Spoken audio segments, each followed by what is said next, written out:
Halo semuanya, Assalamualaikum warahmatullahi wabarakatuh. Selamat pagi, semoga kalian semua dalam keadaan sehat, semangat, dan kuat ya. Sinyalnya maksudnya biar tetap nyambung sama obrolan hari ini. Bukan nyambung sama mantan, tenang aja. Perkenalkan, nama saya Muhammad Rofiuddin dari kelas B. Hari ini saya akan menemani kalian semua dalam sebuah acara inspiratif yang bertajuk Mimpi Kita, Cerita Kita. Sebelumnya kita mulai yuk. Coba tarik nafas yang dalam, tahan, hembuskan pelan-pelan. Bayangkan mimpi terbesar kalian yang mungkin masih kalian simpan rapat-rapat, yang kadang bikin deg-degan kalau dibayangin. Mimpi itu ibarat benih kecil yang ditanam di hati.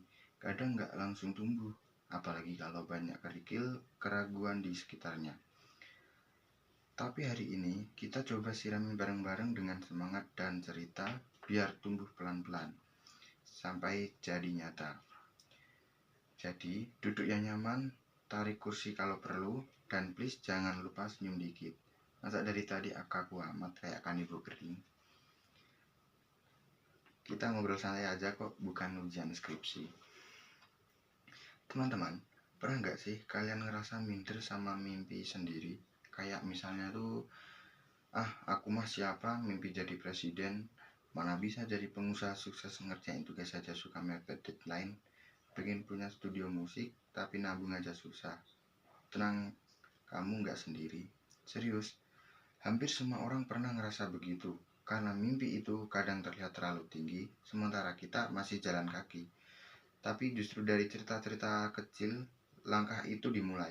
Dari mahasiswa yang sambil kuliah jualan gorengan di kampus, dari teman yang awalnya cuma iseng edit video, tapi sekarang jadi konten kreator keren, dari adik kelas yang suka gambar di buku tulis, sekarang jadi ilustrator lepas yang karyanya viral.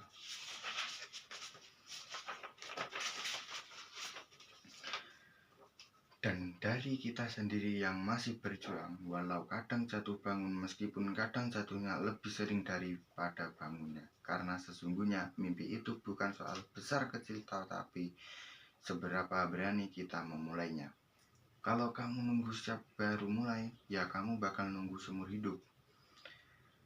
Karena yang benar-benar siap itu cuman ojek online pas hujan langsung muncul pas dibutuhin. Saya sendiri pun juga punya mimpi.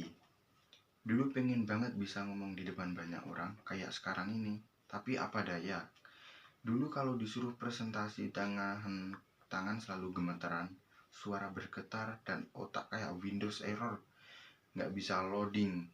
Tapi saya belajar, saya mulai ngomong depan cermin, kadang malah debat sama bayangan sendiri. Saya rekam suara sendiri buat latihan, kadang geli, kadang pengen ketawa, tetapi saya harus latihan sekarang. Sekarang setiap kali berdiri di depan kelas, meski jantung tetap deg-degan, saya sudah bisa bilang ke diri sendiri, aku mungkin belum sempurna, tapi aku sudah jauh lebih berani dari dulu. Dan itu, teman-teman, adalah kemenangan kecil yang layak dirayakan. Akhir kata, teman-teman, mimpi itu bukan cuman buat mereka yang pintar, kaya, punya koneksi, atau punya privilege. Tapi mimpi itu milik siapa saja yang masih berani berharap, yang masih mau berusaha, yang masih percaya kepada dirinya sendiri bahwa ia bisa. Kalau kalian punya mimpi, genggam erat. Karena sejauh-jauhnya mimpi, ia akan selalu pulang ke mereka yang tidak mudah menyerah. Terima kasih sudah menemani saya hari ini di acara Mimpi Kita, Cerita Kita. Semoga cerita-cerita kecil ini bisa jadi penyemangat buat kalian semua yang mungkin hari ini lagi capek, lagi ragu, atau lagi merasa sendirian dalam berjuang.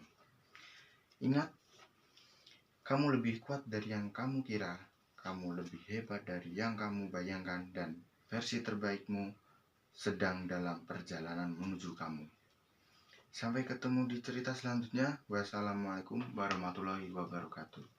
Dan semoga mimpi kalian makin nyata, bukan makin ngantuk.